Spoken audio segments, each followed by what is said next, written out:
Assalomu alaykum, hurmatli yurtdoshlar. Bugun men juda muhim masalani tushuntirib bermoqchiman. 10 oktyabrdan boshlab ayrim fuqarolarning pensiya to'lovi yangi ma'lumotnomasiz vaqtincha to'xtab qolishi, ya'ni bloklanishi mumkinligi haqida gap ketmoqda. Bu ma'lumot ayniqsa pensionerlar, nogironlik pensiyasi oluvchilar, boquvchisini yo'qotganlik pensiyasi oladigan oilalar, chet elga chiqib kelib yuradiganlar va hujjatlarda o'zgarish bo'lgan fuqarolar uchun juda muhim. Men bu mavzuni oddiy tilda bosqichma-bosqich tushuntiraman. Oldin tartib qanday edi? Hozir nima o'zgarishi mumkin? Kim xavotir olishi kerak? Kimga bu holat ta'sir qilmasligi mumkin? Qaysi hujjatlar kerak bo'ladi va eng muhimi, pensiya pulingiz kechikmasligi uchun bugundan boshlab nima qilish kerak? Kanalga hoziroq obuna bo'ling. Videoga like bosing. Chunki bunday amaliy ma'lumotlar ko'pchilikning vaqtini, asabini va pulini saqlab qoladi. Pensiya tizimida eng asosiy masala bitta. Davlat pensiyani faqat huquqi tasdiqlangan, ma'lumotlari to'g'ri va yangilangan fuqaroga to'laydi. Avval ko'p holatlarda pensiya tayinlangandan keyin fuqaro har oy pulini olib yurardi. Ayrim ma'lumotlar esa ichki bazalar orqali tekshirilardi. Masalan, fuqaroning yashash manzili, tirikligi, nogironlik muddati, ishga kirgan-kirmagani, bank rekvizitlari, plastik karta holati yoki oilaviy tarkibiga oid ma'lumotlar davlat organlari o'rtasida almashilgan. Lekin amalda shunday vaziyatlar bo'ladiki, bazadagi ma'lumot eskirib qoladi. Masalan, fuqaro boshqa tumanga ko'chgan, lekin pensiya bo'limiga xabar bermagan yoki nogironlik muddati tugagan, lekin qayta tibbiy ko'rikdan o'tmagan yoki boquvchisini yo'qotganlik pensiyasini olayotgan bola 22 yoshga to'lgan, o'qiyotganini tasdiqlovchi ma'lumotnoma o'z vaqtida topshirilmagan yoki pensioner chet elda uzoq muddat bo'lib yashash holati tasdiqlanmagan. Mana shunday holatlarda pensiya jamg'armasi to'lovni tekshiruv tugaguncha vaqtincha ushlab turishi mumkin. Bu yerda men muhim narsani alohida aytaman. Pensiya bekor qilindi degani har doim ham pul butunlay yo'qoldi degani emas. Ko'p hollarda hujjat topshirilsa, ma'lumot yangilansa, to'lov qayta tiklanadi. Ammo muammo shundaki, odam hujjatni kech topshirsa, pul ham kech tushadi. Ba'zan bir oy, ba'zan 2 oy kutishga to'g'ri keladi. Shu sababli men bugun sizlarga oldindan tayyorlanishni maslahat beraman. Avvalgi tartibda ko'pchilik pensionerlar faqat pensiya tayinlash vaqtida hujjat topshirgan. Pasport, mehnat staji hujjatlari, ish haqi ma'lumotlari, nogironlik xulosasi yoki o'qish ma'lumotnomasi kabi hujjatlar. Keyin esa pensiya har oy bank kartasiga yoki naqd shaklida kelib turgan. Agar biror o'zgarish bo'lmasa, odam pensiya bo'limiga kam murojaat qilgan. Hozir esa tizim ko'proq raqamlashtirilgani uchun tekshiruvlar ham kuchaygan. Ma'lumotlar turli bazalar bilan solishtiriladi.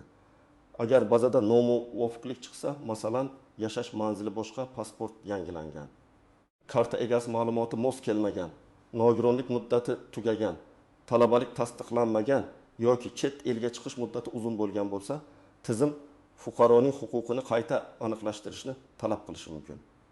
10 oktyabr sanasi atrofidagi ogohlantirishning mazmuni ham shundan iborat. Ayrim toifalar bo'yicha yangi ma'lumotnoma yoki yangilangan tasdiqlovchi hujjat talab qilinishi mumkin. Men buni shunday tushuntiraman. Agar sizning pensiyangiz faqat yosh bo'yicha oddiy pensiya bo'lsa va hujjatlaringizda hech qanday muammo bo'lmasa, ehtimol sizga qo'shimcha ish chiqmasligi mumkin. Lekin pensiyangiz biror shartga bog'liq bo'lsa, masalan, nogironlik muddati, bola o'qishi, qaramog'idagi shaxs boshqa davlatda yashash, vaqtincha ro'yxat yoki bank ma'lumotlari bilan bog'liq bo'lsa, albatta tekshirtirib qo'yish kerak. Birinchi toifa. Nogironlik pensiyasi oluvchilar. Agar nogironlik muddati ma'lum sanagacha berilgan bo'lsa, shu muddat tugashi bilan pensiya avtomatik davom etmasligi mumkin. Masalan, fuqaro 2 guruh nogironlik pensiyasini oladi. Tibbiy mehnat ekspert komissiyasi xulosasi 1 oktyabrgacha amal qiladi. Fuqaro qayta ko'rikka 15 oktyabrda borsa, tizim 10 oktyabrdan keyin to'lovni vaqtincha ushlab turishi mumkin. Keyin xulosa yangilansa, to'lov tiklanadi.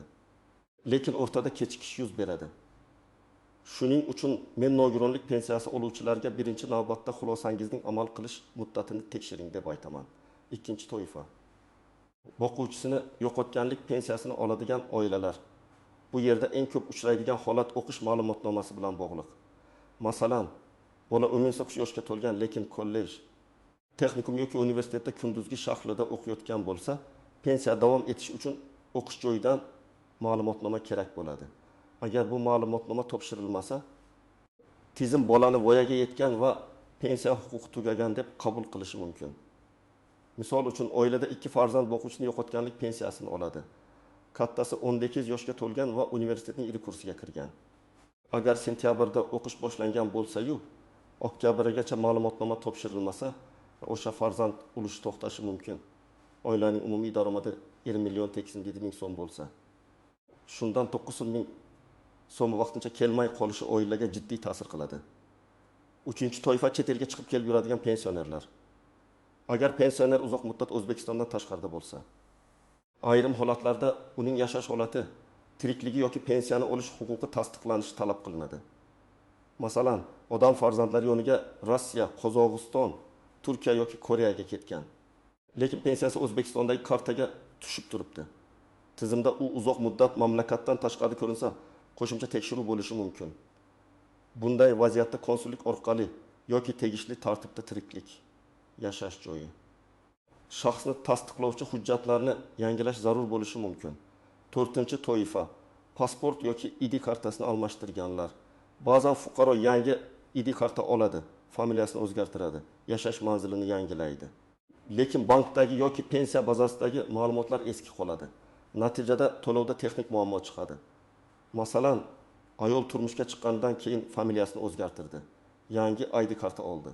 Ammo pensiya hujjatlarida eski familiya turibdi.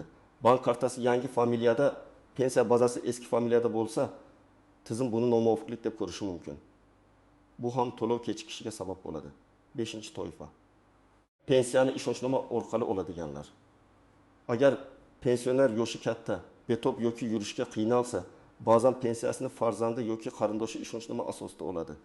Ishonchnomaning muddati tugagan bo'lsa, yangi ishonchnoma rasmiylashtirilmagan bo'lsa yoki pensionerning shaxsan tasdig'i kerak bo'lsa, to'lov ushlanib qolishi mumkin.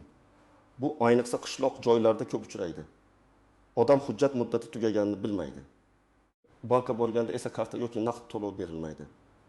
Agar siz yoshga doir pensiya olsangiz, doimiy yashash manzilingiz o'zgarmagan bo'lsa, ID kartangiz amal qilsa, bank kartangiz faol bo'lsa, pensiyani o'zingiz olib yursangiz, nogironlik yoki o'qish ma'lumotnomasi kabi muddatli hujjatlarga bog'liq bo'lmasangiz, unda bu ogohlantirish sizga bevosita ta'sir qilmasligi mumkin. Lekin men baribir tekshirib qo'yishni tavsiya qilaman. Chunki muammo doim ham fuqaroning aybi bilan chiqmaydi. Ba'zan bazadagi texnik xatolik, eski ma'lumot, bank rekvizitidagi o'zgarish yoki hujjatdagi bitta harf farqi ham to'lovni kechiktiradi. Masalan, bir pensioner har oy 2,3 million so'm pensiya oladi. U hech qayerga ko'chmagan, hech qanday o'zgarish bo'lmagan deb o'ylaydi. Lekin bank kartasining muddati tugagan, yangi karta chiqarilgan. Eski karta esa pensiya tizimida qolgan. Natijada pul yuborilganda qaytadi yoki hisobga tushmaydi. Pensioner pensiyam bloklandi deb o'ylaydi, aslida esa bank ma'lumoti yangilanmagan bo'ladi. Shuning uchun bank kartangiz muddatini ham tekshiring. Yana bir misol, fuqaro boshqa tumanga ko'chgan, lekin propiska yangilangandan keyin pensiya bo'limiga bormagan. U pensiya avtomatik kelaveradi deb o'ylaydi. Lekin hududiy pensiya bo'limi ma'lumotni aniqlashtirishni so'rashi mumkin. Ayniqsa naqd pul oladigan pensionerlarda manzil muhim. Chunki yetkazib berish, ro'yxat va hududiy hisob masalalari shunga bog'liq. Bu savolga javob fuqaroning holatiga qarab farq qiladi.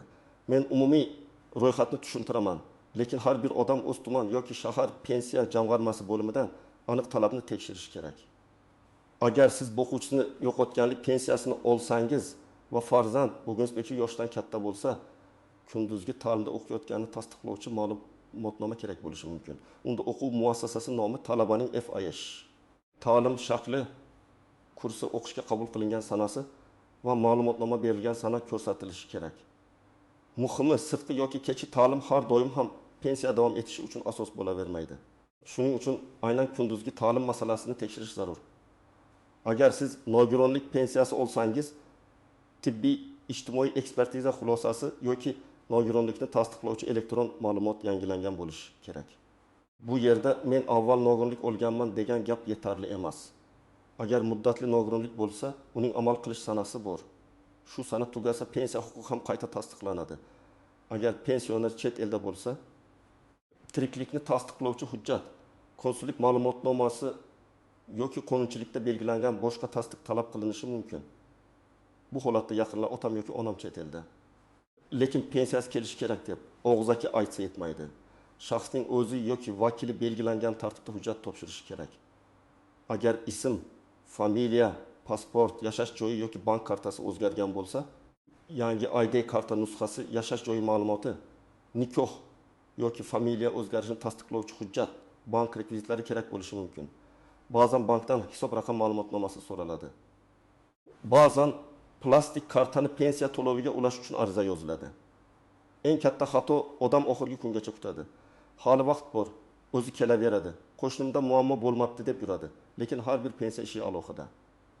Qo'shningiz yoshga doir pensiya olishi mumkin. Siz esa bo'g'uvchisini yo'qotganlik pensiyasi olasiz. Uning hujjati doimiy, sizniki muddatli. Shuning uchun boshqalarning holatiga qarab xulosa chiqarmang. Ikkinchi xato.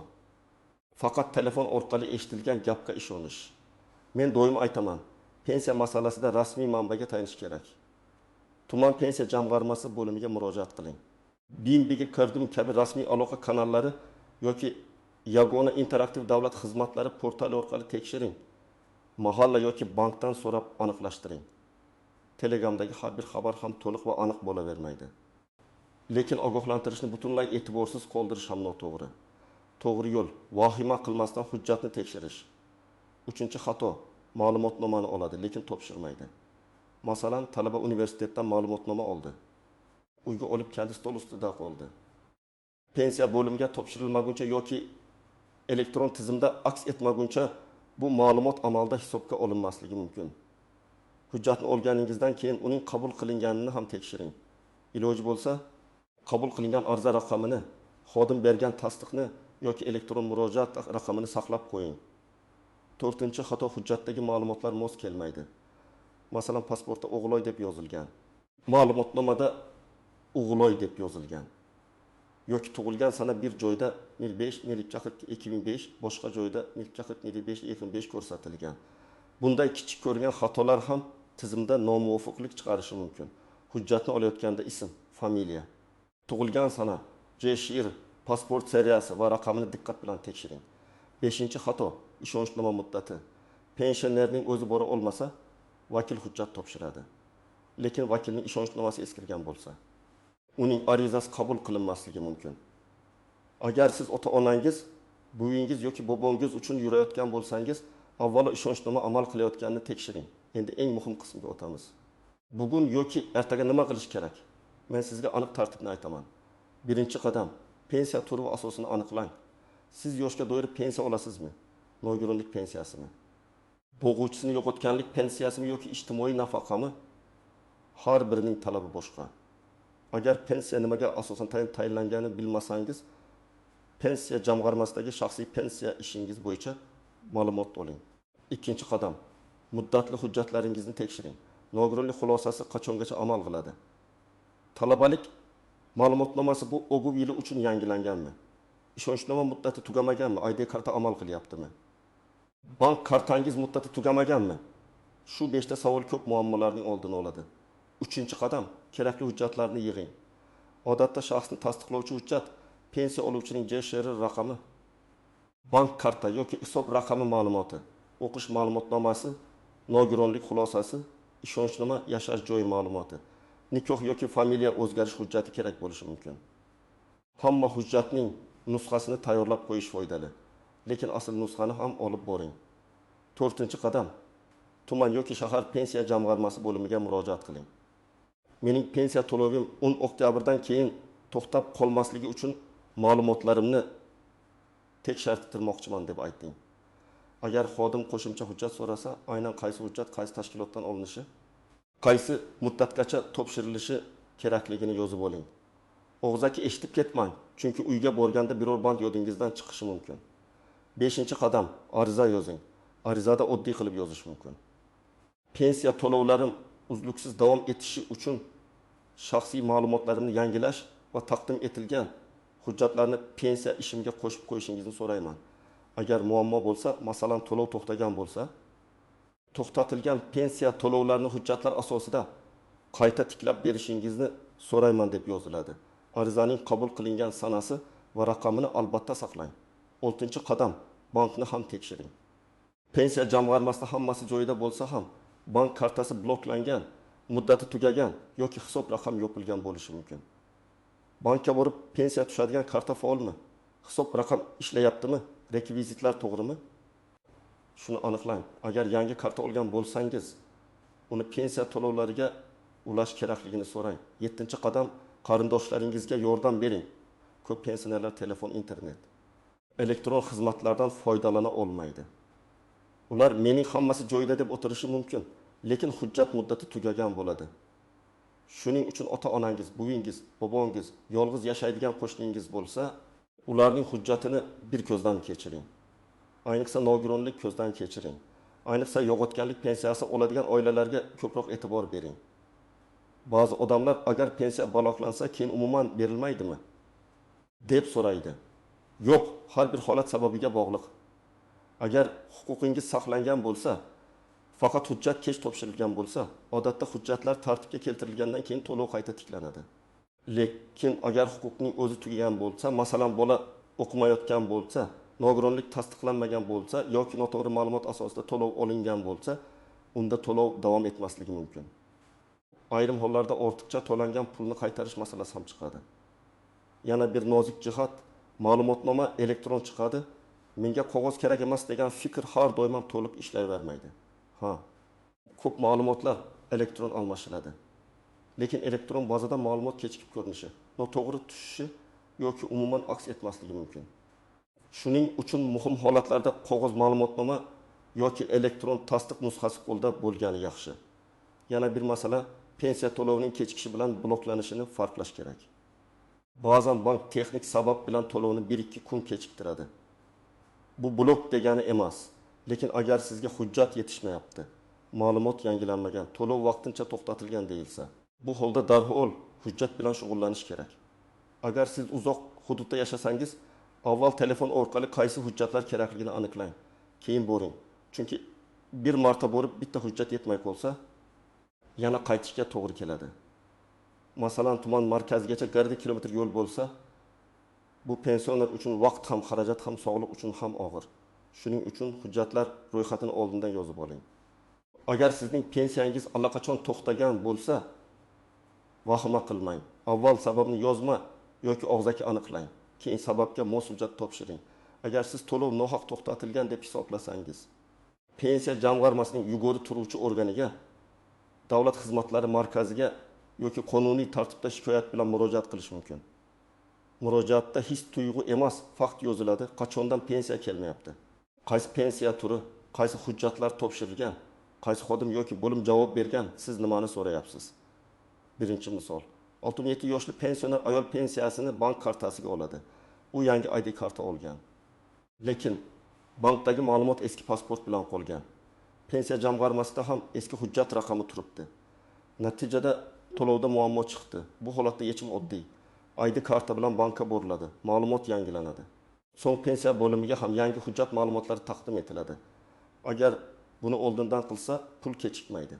Ikkinchi misol, boquvchisini yo'qotganlik pensiyasini oladigan oila bor. Farzand 18 yoshga to'ldi va texnikumda kunduzgi o'qishni boshladi. Onasi o'qishga kirdi-ku, davlat o'zi biladi deb o'yladi. Lekin o'qish ma'lumotnomasi topshirilmagani uchun oktyabr oyida to'lov kamaydi. Keyin ma'lumotnoma topshirildi. Tekshiruvdan keyin to'lov qayta hisoblandi. Lekin oila bir necha hafta pulsiz qiynaldi.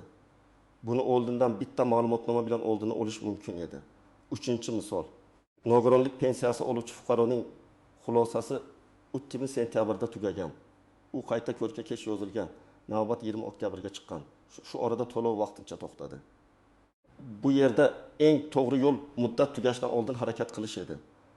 Nogironlik xulosasi muddatli bo'lsa, uning tugashiga kamida 1 oy qolganda tibbiy muassasa va ekspertiza tartibini boshlash kerak.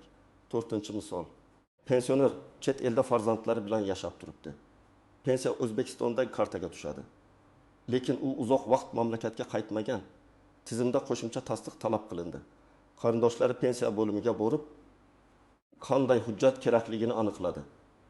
Konsullik orqali kerakli tasdiq rasmiylashtirildi. Agar ular oldindan so'ramaganda, to'lov uzoqroq muddatga cho'zilishi mumkin edi. Men ekspert sifatida sizga bitta oddiy, lekin juda muhim maslahat beraman. Pensiya kelishini kutib o'tirmang. Pensiya kelishga asos bo'layotgan hujjatlarni tekshiring. Pensiya tizimida pul oxirgi natija, hujjat esa asosdir. Asosda muammo bo'lsa, natija ham kechikadi. Agar oilangizda pensiya oluvchi bo'lsa, bugun kechqurun uning hujjatlarini stolga qo'ying. ID karta, bank karta, nogironlik xulosasi bo'lsa xulosa, o'qish ma'lumotnomasi kerak bo'lsa ma'lumotnoma, ishonchnoma bo'lsa ishonchnoma. Har birining sanasini ko'ring. Nima tushunarsiz bo'lsa, ertaga pensiya jamg'armasiga qo'ng'iroq qiling yoki borib aniqlang. Bu ishga yarim kun ketishi mumkin, lekin pensiya bir oy kechikishning oldini oladi. Xulosa qilib aytsam, 10 oktyabrdan keyin ayrim fuqarolarning pensiyasi yangi yoki yangilangan ma'lumotnomasiz vaqtincha to'xtab qolishi mumkinligi haqidagi ogohlantirishga beparvo qarash kerak emas. Bu hammaga birdek ta'sir qiladi degani emas, lekin muddatli hujjati borlar, nogironlik pensiyasi oluvchilar, boquvchisini yo'qotganlik pensiyasi oladigan oilalar, chet elda yurgan pensionerlar, pasporti yoki bank ma'lumoti o'zgarganlar albatta tekshirtirishi kerak. Bugun qilinadigan eng to'g'ri ish hujjatlarni tekshirish, kerakli ma'lumotnomani olish, pensiya jamg'armasiga topshirish, bank rekvizitlarini yangilash va ariza qabul qilinganini tasdiqlab qo'yish. Shunda pensiya to'lovi kechikishi yoki bloklanish xavfi ancha kamayadi. Sizning hududingizda pensiya bo'yicha shunday ogohlantirish bo'ldimi? Sizdan yangi ma'lumotnoma so'rashdimi yoki pensiya to'lovida kechikish kuzatildimi? Izohlarda yozib qoldiring. Boshqalar ham tajribangizdan foydalansin. Videoga like bosing, kanalga obuna bo'ling, yaqinlaringizga ham yuboring. Chunki bitta vaqtida aytilgan ma'lumot bir oilaning butun oylik daromadini saqlab qolishi mumkin.